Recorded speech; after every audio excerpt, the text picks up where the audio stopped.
thank y'all for coming out today for the April 8th ARB meeting. We'll go ahead and call the meeting to order. Roll call, please. Chief Horton. Here. Chief Carlisle. Here. Jonathan Warner. Here. Kenneth Kirkland. Here. Mindy Trevin. Here. All right. Approval of the minutes. I believe it's the January 25 minutes we need to approve. So those have been sent out. Should have had time to review them. Do I have a motion to approve? I'll make a motion. Have a second? See any discussion? Roll call, please. Carlisle. Here. Aye. Warner. Yeah. Kirkland. Yeah. Trevin. Yeah. Is there any old business? Since no old business, we'll move to the new business. Any new business? Since there's no new business, we'll go ahead and move to the DFR monthly report. Chief England? We should take a moment to welcome Chief England back to Yes. After many years of you not being here. I know it just doesn't seem right without me being here, does it? So I know it's been a couple of months since we had the last meeting, and then like we've talked about before, I was in this position for a number of years, and I rolled out of it, and Chief Phillips rolled in, so I'm rolling back in, I guess you could say. So first I want to go through the DFR times for. Since we hadn't had a meeting in a while, I'm going to go ahead and cover January, February's, and March's. So we're all on the same page, and also the first quarter of this year. Okay? So for January 25, and another thing I can do is I've had to start wearing these right here. Very nice. It's awesome. Is for January 25, for the city limits of Elko, Delta, and Bravo calls, Decatur Fire Rescue had 98% response time within the city limits. And for the PGA, we had a 95% response time of that. And you should, What city was it in? for Echo, Yeah, for all of you. 98%. And you all should have a packet.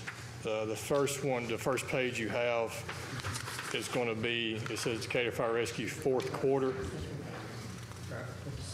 So the front page is the fourth quarter, because to be completely honest, I couldn't remember if y'all had covered that in January or not. So I went ahead and put that on the front. So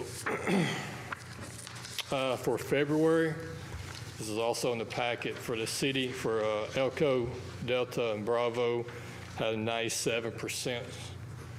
And then for PJ, we had a 100%. For the month of March, for the city limits, Echo, Delta, and Bravo had 96%. And then for the PGA, we had a 100% response times. And so then after those 3 months, we'll go ahead and cover the first quarter. Those are all laid out right there for you. For the first quarter combined for fractile responses for the city limits is 97%. And for the police jurisdiction is 98%.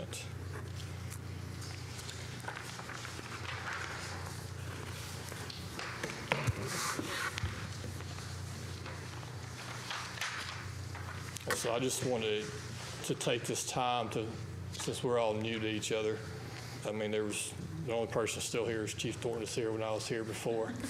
So is there anything for Chip, and Lamar, and Chip and Melissa? It's like we're getting a group back together. New backup singers. No, you don't want that. So is there anything particular y'all would like from me each month as we move forward, or anything like that? Any stats you want to? I know Chief Phillips had a nice spreadsheet that all the Alpha Echoes and Bravo calls. You don't have that before you today because it was ignorance on my part. Is when me and him, when he was leaving and we was going over this, I kept looking at it going, where'd you get this from? And he kept showing me a spreadsheet. I said, okay, cool. Well, I asked him 2 or 3 times. He kept showing me a spreadsheet. Like I said, ignorance on my part is I was looking at a different spreadsheet than he was looking at.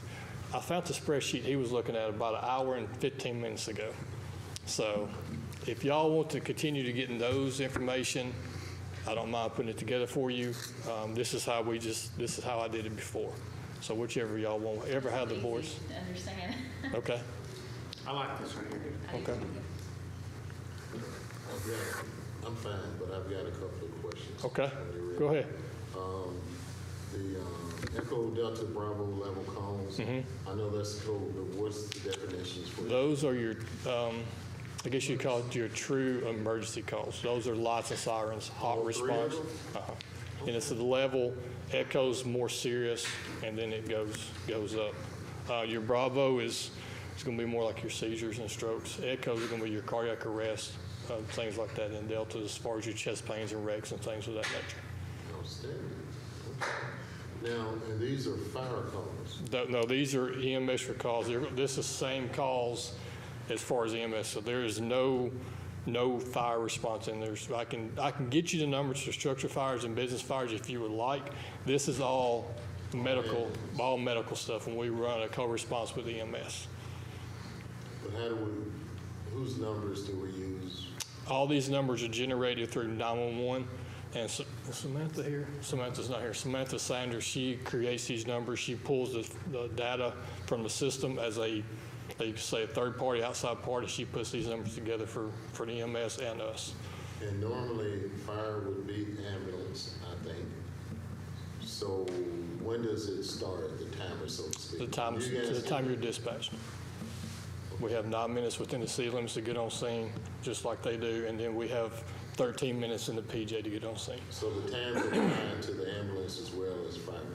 Yes, it's all the same. The only difference is we do not get time exceptions. If the ambulance has a reason, if they don't meet the city limit call within 9 minutes, say it's 9 minutes and 5 seconds, 10 minutes and 30 seconds, they can submit, and I think you'll hear Tyler speak on those in a little bit, they can submit a time exception form to me. When I get that form, I look at it, look at all the data, talk to this person as far as dispatch pull numbers, look at it, and see the reason why they did not make that time. I'm going to go ahead and jump on one real quick. For March, they did have one. They was at Parkway Hospital. There was a call at Doc Jordan. So everybody knows where Parkway is, down the belt line, turn right. There was a train across the track that was stopped. So they have no way of knowing, just like we don't, as fire department, police department, whatever, we don't know that train stopped there. So they didn't meet their times because they had to stop and backtrack. So things like that's where we look at what causes it. By the ordinances, Decatur Fire is the primary EMS responder in the city. So it's under the same time standards as the ambulance, but the ambulance provides transport, the fire department can't. Both of them, when the call goes out, when it goes out, the time starts running, and when the first unit arrives at the scene, it stops. And that has to be, sometime when you've got 3 or 4 minutes, I can explain how fractal response works. It's not an average, but you got to have so many, 9 out of 10 have to be within that time, and it doesn't matter if you go over by a second or go over by 3 hours, it still counts as one no, and you've got to have 90% yeses. So. And you're saying the first unit of that agency? Of that agency, The correct. agency. So we both have separate times. Once we get on scene, our time stops. Once the EMS arrives on scene, their time stops. And so they get judged on that, and we get judged on ours. Is that different from what you just said? I think you said when the first unit gets on scene. First unit for each agency. Yes, for each I agency. didn't say for each. Yeah. Each one of them has their times running separate, but it stops when the first hospital ambulance gets there. And when they get there, that's when each agency's time stops. Gotcha. Thank you. Any more questions? Chief All right, thank you. Tyler, can you give us the Gary Lawrence report? So I'll do similar. I'll give January, February, and March, and then I'll kind of go over the quarter. I've printed packets. I've emailed them, but I gave you all packets. But if you look, you'll see that you have 2 Februaries. The first page is actually January. That was a typo on my part. So in January, for the Echo, Delta, and Bravo calls, we had 308 requests for service. We had a 93% response time. That was in the city limits. In the PJ, we had 25 requests for service, and we had a 92% response time in 13 minutes or less. For the Alpha, Charlie, and Omega calls, we had a 98% response in the city limits, and in the police jurisdiction, we had a 100% response. Those in the city, we have 20 minutes, and in the PJ, we have a 30-minute response time on those calls. We did not roll any calls to outside agencies during the month of January, and we had 3 calls rolled to us. We had a total of 1,432 requests for service and transported a total of 1,111 patients in the month of January.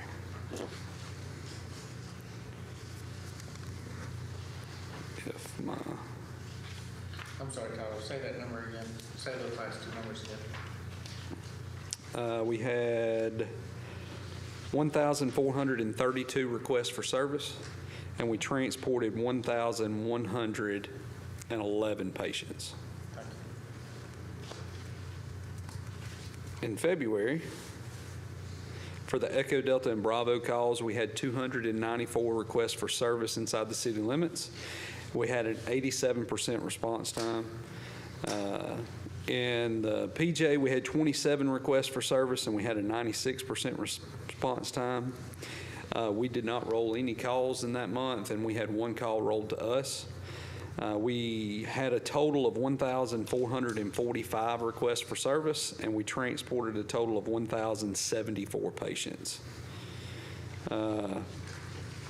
We had 0 time exceptions submitted in that month that I saw. I need to go back to January. We did have 1 in the month of January, and it was approved. For the month of March,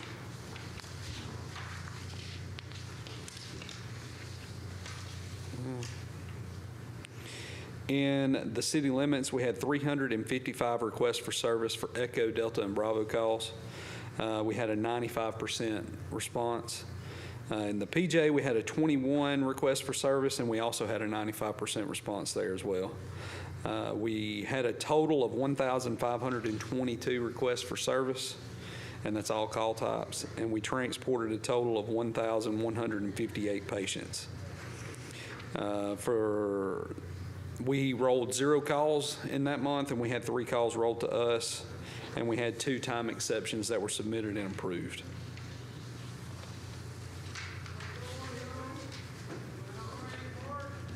Hey, can you talk to, I'm sorry. No. You done? Well, I was going to do the quarter Oh, go ahead. real quick. So for the first quarter of 2025, in the city limits, the Echo, Delta, and Bravo, we had a total of 957 requests for service, and we had a 92% response time. For the PJ, we had 73 requests for service for the same service type, and we had a 95%. We rolled 0 calls during the quarter, and we had 7 calls rolled to us. We had a total of 4,399 requests for service, and we transported a total of 3,343 patients. And we had a total of 3 time exceptions, and all 3 of them were approved. I mean, good job, you obviously making your times and all that. Can you tell us, like, how many ambulances do you have out typically? So we generally staff 10 to 12 trucks during the day. And at night, we staff 3 to 4. You have that many at the same time, Steve? They're staggered. Yes, sir. That's how many we typically staff during our day shift, what we consider from 6 to 6. Now, we have different shift times, but on average, we run 10 to 12 during the day and 3 to 4 at night. And are they all staged at 1 or 2 locations? They post throughout the city. We normally keep 2 trucks on the east side at our office over by Decatur Morgan, and we normally keep at least 1 on the west side of town. Then we typically post south around the Target Shopping Center, somewhere in there. And then trucks will, during our peak deployment, when we have that 10 to 12 trucks, they're normally rotating around the city. We also have the county, and so if we're short, let's say we get down to one truck in the city, we'll pull one of our county trucks to post either in Priceville or maybe at the Big A, where they're on the edge where they can cover both the county or the city. So your patrolling vehicles, are they just moving around town, or they got to stay on one side of the town first? They just move to where our supervisors see the need at that moment. So if we see that our west side trucks have got pulled and run calls, we're making sure we're sending another truck to backfill that. Outstanding. Okay. Do these transports include like Dallas's transports? They do. So if you actually look for the quarter, I have the clinical data kind of broke down, and this is not all the call types or all that we run, but just in the first quarter, we did 1,826 medical transports. That's not counting the emergency transports. You add another 137 to that, so almost 2,000 transports that were not 911 calls. And that's just out of the city of Decatur and their police jurisdiction. That doesn't include what we're doing in the county also. If we combined our entire service area, the entire county, we're averaging about 100 calls a day that we're responding to. And that went from about 55 or 60 before July 1 of last year. And y'all are fully staffed now? I don't know if fully staffed will ever be a thing. We are closer than we have been in months, but, you know, we were having this conversation the other day. Our day shift was pretty much full staff 2 months ago, and now our night shift's better than our day shift was. I don't understand it. You were talking about time exceptions. You were asking Chief England about those. Typically, we don't have a lot of those that we submit. Typically, I would say historically, we have less than 5 a month that we submit.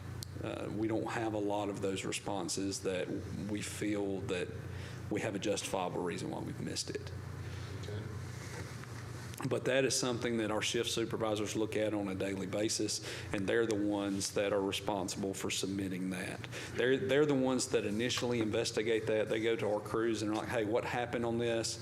Why did you miss that? And that's what actually brought up the train. Our supervisor went to the crew, and they were like, well, there was a train blocking the belt line. We had to detour and go around. That's what caused us to miss it. And staging affects your arrival times as well.